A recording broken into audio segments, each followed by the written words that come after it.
Hi, Grace Churches. Psalm 2, verses 4 to 6. He who sits in the heavens laughs, the Lord holds them in derision.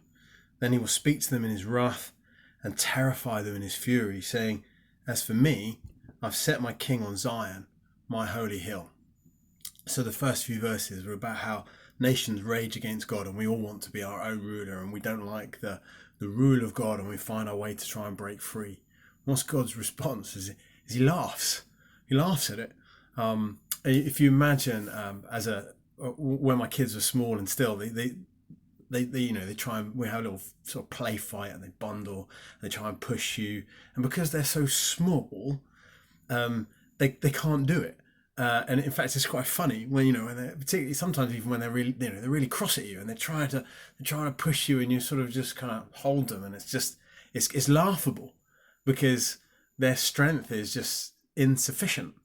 And I think that this verse has something like that. God kind of looks and is our efforts to fight against His rule, and they're so puny to God. They don't move Him, and so He laughs.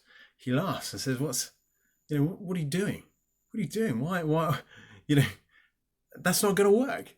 So, but as for me,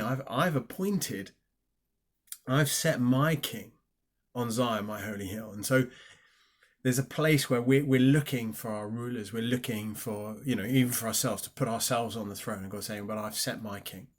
I've set my king on the holy throne. I've chosen my anointed one. I've chosen, and you will find him. And I think that's the thing that we need here and we need to be looking for, is that God has set his king, and his king is unmoved, and his rule is unchanging.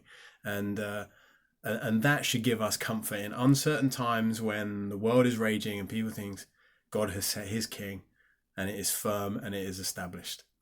Have a great day.